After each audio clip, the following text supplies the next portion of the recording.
Awili, kalau misalkan cara menangani ikan PO yang sakit misalkan, itu biasanya treatmentnya seperti apa, Awil? Kalau si ikan auranti awal datang kan suka diem, monyok.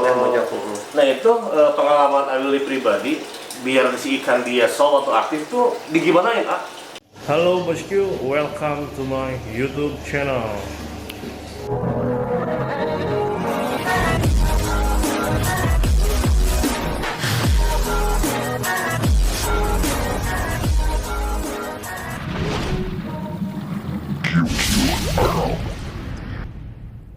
Halo bosku, welcome to my YouTube channel.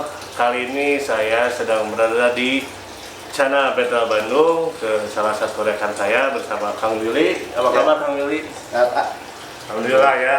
Ini tuh banyak teman-teman yang minta saya bikin channel, makanya saya datang ke sini ke Willy. Mau tanya-tanya tentang ini, Willy. Kan Willy itu dikenal sebagai fighter auranti lah maksud saya.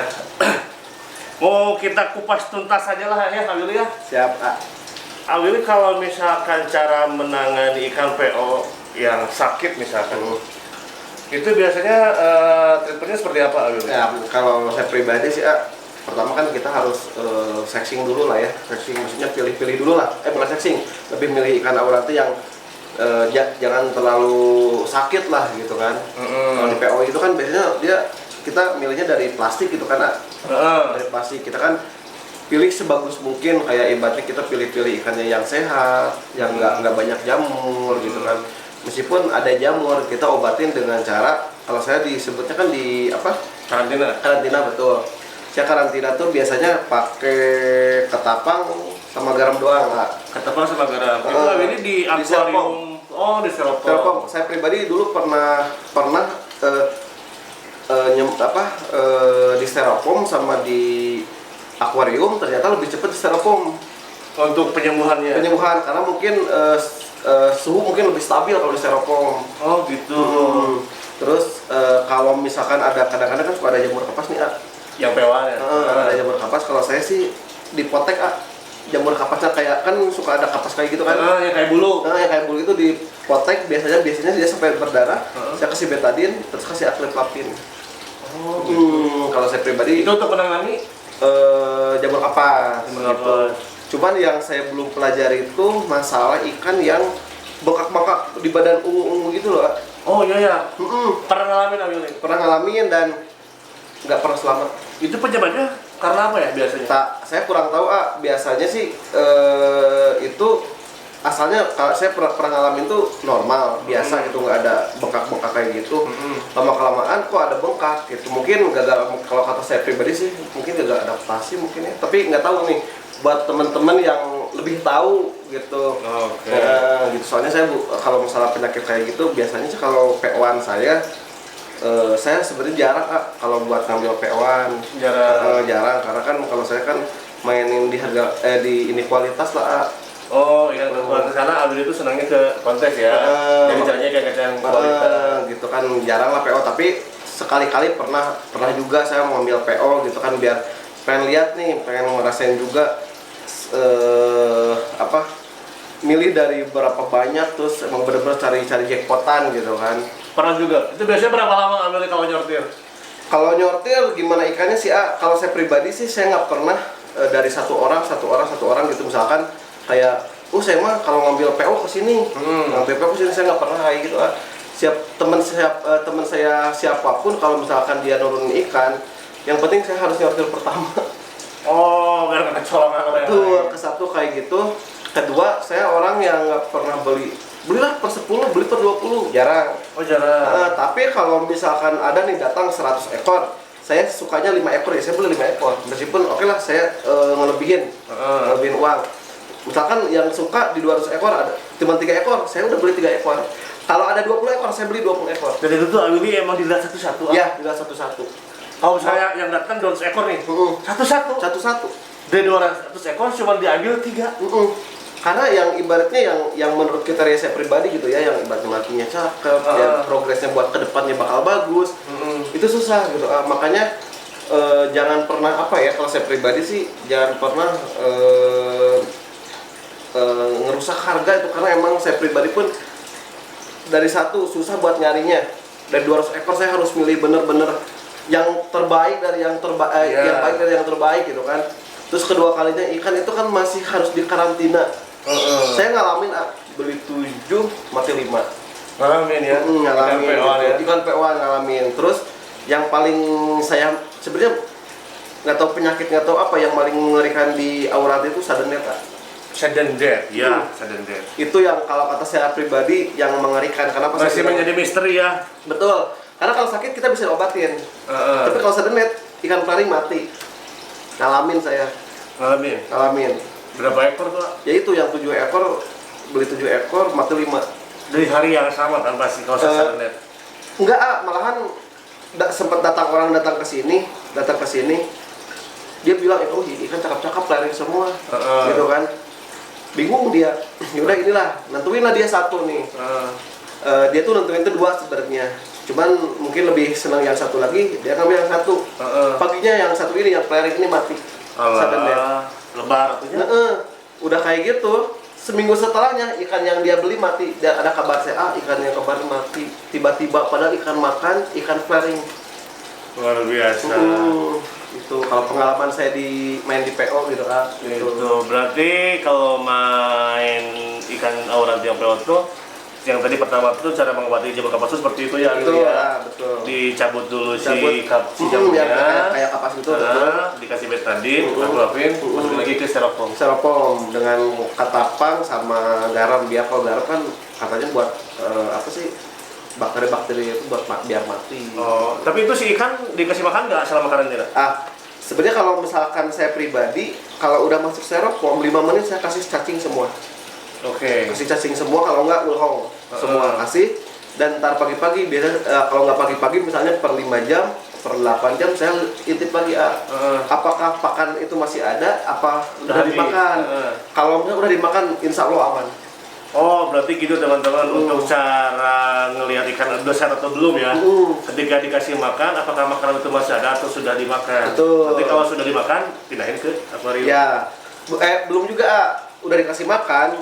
Saya biasanya hari kedua biasanya saya coba ngasih makan dengan si ikan itu, responnya kayak gimana.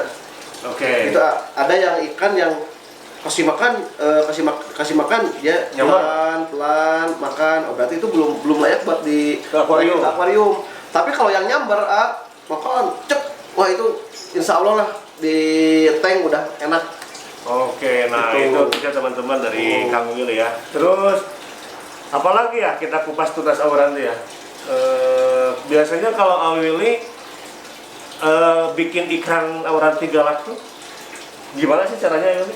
Sebenarnya kalau saya orang yang nggak suka mangap-mangap gitu, Kak. Dulu mungkin ya, karena dulu emang banyak orang mungkin keren nih mangap-mangap gitu. Karena pada waktu masanya itu banyak yang seringnya yang mangap-mangap. Betul gitu kan. Karena sekarang saya nggak suka mangap-mangap karena satu, saya senang kontes. Kedua, saya tahu minus kalau kita dimangapin itu kan banyak banget.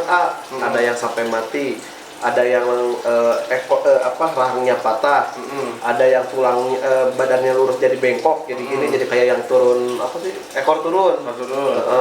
Terus ada kalau nggak salah ada yang sampai balik tapi dia hidup, tapi renangnya gini. Oh, berarti itu akibat mangap itu akibat mangap-mangap yang kan dia kalau mangap, apalagi sistem gedor ya. Saya sebenarnya kalau buat ngegalakin ada yang kalau saya pribadi bilangnya terapi kaget. Terapi kaget, tapi buat ikan-ikan yang masih flaringnya tuh naik turun. Naik turun gitu. Tapi dia kalau ada dikagetin dia naik lah gitu, manas gitu kan. Tapi kalau ikan yang udah bener-bener galak, saya nggak pernah gitu, nggak pernah sampai digedor-gedor gitu kan, karena emang bahaya banget lah gitu kan. Sayang juga kan kita senang kontes, ikan kita juara, ikan kontes malah cacat dibuatnya ininya sobek, terus udah mau makan, ini jamur, ujung-ujungnya mati. Gitu. Terus ini Willy, saya mau nanya, kan kalau si ikan Auranti awal datang kan suka diem, monyok. Nah itu pengalaman Willy pribadi, biar si ikan dia soft atau aktif tuh digimanain? Kalau saya pribadi sih, kalau ngertipin ikan yang mojok itu biasanya interaksi Terus biasanya kita bikin lidi sama karet itu tuh. Dipancing itulah buat dia mainin. Biasanya kalau ikan yang responnya bagus biasanya dia ngikutin gitu. Kalau udah kayak gitu terus aja mainin sampai ikan itu ngerasa bahwa kita tuh bukan predator buat dia gitu. Kebanyakan ikan muncul tuh dia takut ngerasa tuh bahwa kita tuh predator gitu. Karena kita kan lebih gede lah gitu kan. Oh iya. Minimal chemistry dulu lah gitu. Kalau udah kayak gitu biasanya sering interaksi dia saut juga. Oh berarti cara ngebangunnya seperti itu ya, diajak interaksi dulu ya sesering mungkin ya Awili ya. Betul. Berarti itu biasanya berapa lama Awili kalau Awili sendiri ngelatihnya? Balik lagi ke karakter ikan itu, itu ada yang sebentar, ada yang nggak sampai seminggu dia udah mulai enak, ada yang sampai 2 minggu. Tapi kalau misalkan mojok dari saut biasanya seminggu 2 minggu udah aman Pak, dia udah mau berenang kesana kesini. Cuman kalau buat ngegalakin, balik lagi ke karakternya, ada ikan yang susah buat digalakin gitu. Ya contohnya Willy ada ntar si madep yang tadi yang itu, dia di 15 cm, galak-galak tuh di 21 cm ya. Widih, bisa ya? Itu saya udah ya buat biar dia galak itu, biar dia flaring gitu ya, flaring stabil ya. Kalau dia sebenarnya flaring, cuman ngelos lagi, flaring ngelos lagi. Sempet dulu diberantemin sama libata pernah. Oh pernah? Terus kedua main sekat udah pernah. Dan terakhir belajar dan dikasih tahu senekatannya pakai pasir halus tapi tipis. Jadi dia kalau ngegibasin dia kelihatan bayangannya kaca bawah gitu kan. Nah pasir tipis pasir halus tapi tipis gitu kan. Terus airnya dipendekin, agak pendekin biar dia teritorialnya lebih sedikit gitu kan. Alhamdulillah udah mulai di situ terus berkelanjutan. Alhamdulillah sekarang udah daftarin dan udah mangap juga gitu. Oke, berarti caranya seperti itu ya Willy ya. Oke, berarti sekarang saya mau nanya terakhir nih Willy. Kalau untuk nyembuhin, kan biasanya orang itu suka ada yang bolong ya Willy? Ya. Bolong dan si tulang yang bengkok-bengkok itu tuh. Itu biasanya bisa sembuh nggak sih Willy? Sebenarnya kalau di salon bisa sembuh tapi kalau di salon, kalau yang buat bengkok ya, kita bahas dulu tentang tulang bengkok. Tulang bengkok bisa disembuhin dengan cara di salon gitu. Di salon ya. Tapi kita juga yang harus benar-benar ngerti nyalonnya itu kayak gimana. Takutnya kan apakah si tulang itu bakal jadi lebih bagus, apakah malah jadi lebih parah. Oh, karena hasilnya masih 50-50 ya? Betul, ya kita ibaratnya gini, ikan yang udah jelas dia masih, anggaplah kalau kita ibaratnya tulang ya, misalnya tulang kita dipotong, berarti kan yang datang, yang dia pasti jadi lagi kan? Itu kan pasti tulang yang masih lunak, masih baru gitu kan. Kalau kita mainin kan kita masih mungkin elastis mungkin ya, gitu kan, masih elastis, masih belum sempurna bentuk, dia udah kita mainin apalagi kita sampai gedor-gedorin mengapa dan dia gibas-gibas, takutnya kan dia bengkok lagi ya. Oh iya, gitu. Betul. Nah, tapi kalau misalkan saya sebenarnya kalau masalah tulang bengkok dan saya motong saya belum pernah, tapi saya sempat sharing ya kayak gitu caranya ya. beberapa orang ya, saya bukan nggak dari satu orang. Tapi kalau misalkan yang selaput bolong itu biasanya emang susah juga. Maksud susah tuh kalau dia dibiarin biasanya tetap kadang-kadang ada yang tetap bolong. Bisa bolong. Makanya disobekin Disobekin. Disobekinnya tuh bukan dari bolongnya colok terus sobekin. Enggak, tapi kasih jarak ke atas sedikit, sobekin full sampai bawah. Oke, itu ilmu ya teman-teman. Oke, Awili, terima kasih banyak nih untuk sharingnya, udah ngasih beberapa treatment khususnya di channel Waranti ya, cara-caranya. Untuk Awili sendiri jual-jual ikan juga nggak sih? Saya jual di TikTok, saya jual di IG juga. Ya paling di WA, kalau enggak ibaratnya mau datang buat teman-teman yang di Bandung, kalau mau datang aja langsung ke Cimulit. Ada Google Map-nya ya? Ada Google Map-nya, Cana Betal Bandung. Ya. Oke, berarti buat teman-teman nanti kepoin aja ya Instagramnya Cana Betal Bandung. Ada TikToknya juga, ada WA juga, nanti sama saya dicantumin di deskripsi. Oke Kang Willy, sebelum saya pamit pulang, boleh nggak saya mau lihat koleksinya? Boleh. Oke teman-teman ya, karena saya dari tadi cuci mata nih, banyak ikan bagus banget di sini. Nanti saya akan muter-muter bersama Kang Willy ya. Stay tune terus di QQ Channel. Thank you.